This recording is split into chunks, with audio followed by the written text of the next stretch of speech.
What's up, everybody? Let me show you what I did today in the stock market.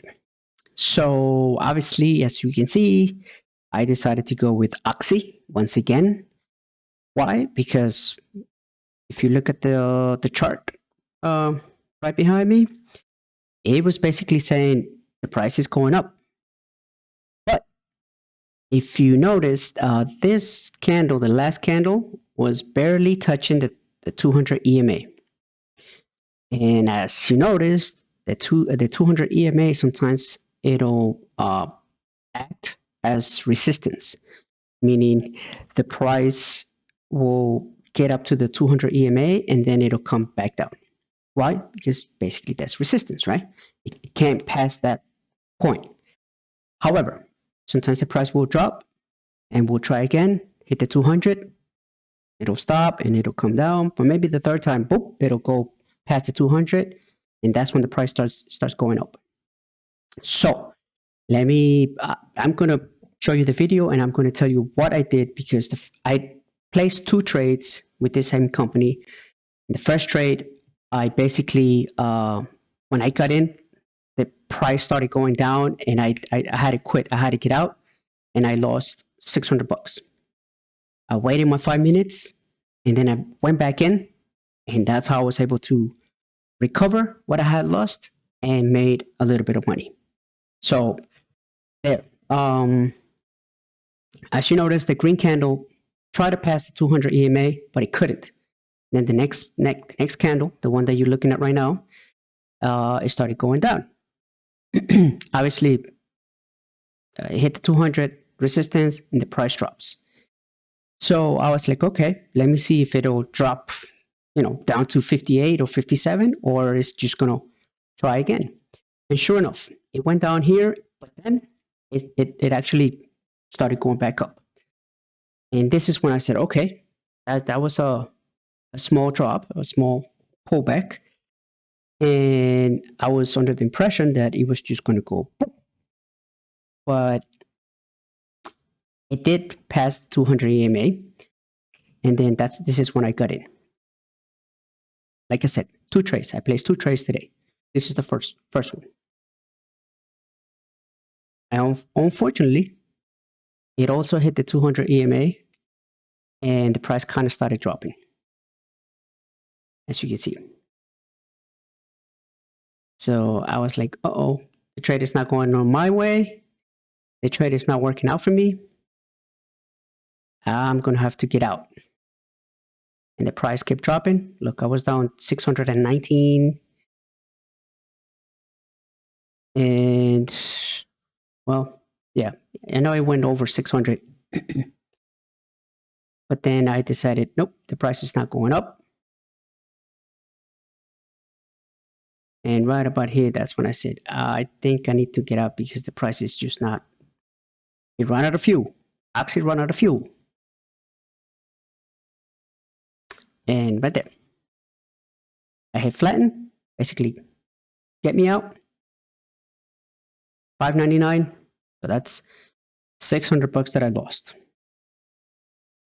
But I was like, okay, let me keep an eye on it. And I just kept watching it. I waited my 5 minutes.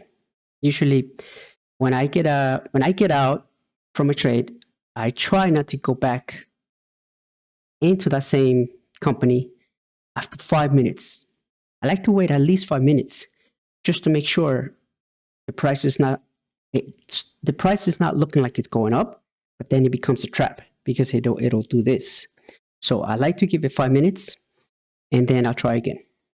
So as you can see here, the price was trying to pass the 200 EMA, even though it was struggling.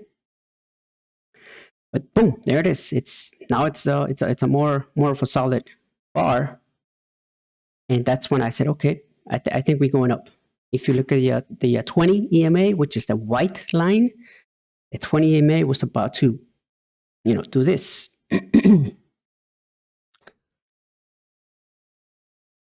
And this is basically when I said, yep, I think we got enough volume. I think we got enough juice. I selected 50-cent profit and I got in.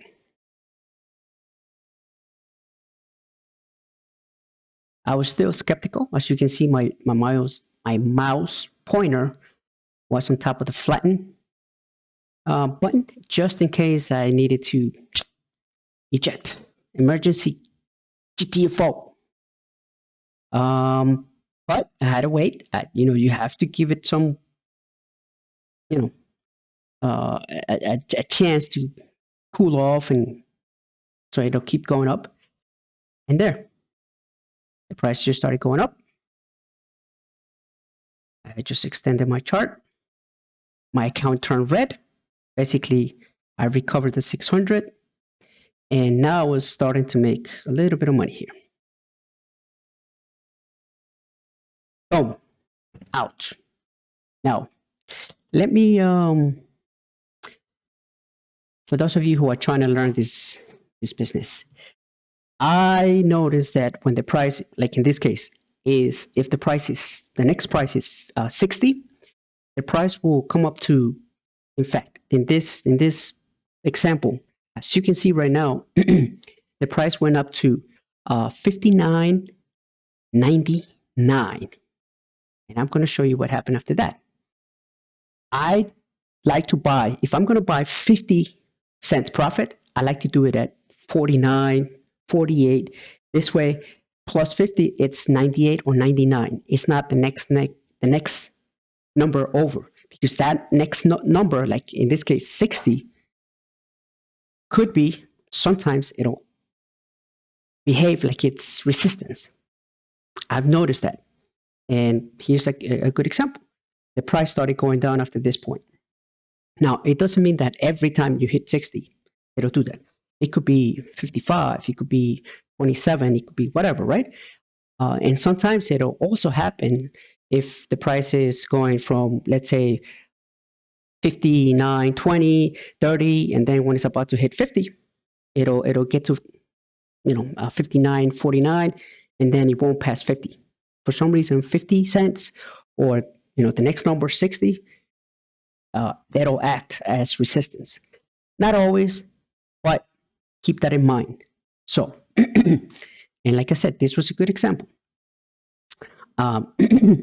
If the price is 59.60 and I want to buy 30 cent profit, then I need to do it just before we hit 70, because 70 plus 30, it'll be the next number. So I like to do a few cents below. That is key. So write that down. And anyway, as you can see, the price just started dropping. So today I was saved literally by 1 penny, because the price didn't go higher than 59.99, or at least at this time. And I got out at 59.98. So barely made it, but again, remember, a solid number like 60 could act as resistance. Same thing with the 200 EMA. Sometimes it'll act as resistance or support. If the price is dropping and it hits the 200 EMA, it might stop there, and then it'll probably start going up. All right. That's it. That's all I had for you guys. If this information is helpful, if you guys like these videos, and if you have questions, let me know. Put the questions in the comments below. Don't text me. Don't send me messages on WhatsApp, Facebook, or anything like that. You need to help the channel by asking questions inside YouTube. All right, guys. So that's it. Again, let me know if you have any questions. Otherwise, I will see you guys tomorrow. Bye-bye.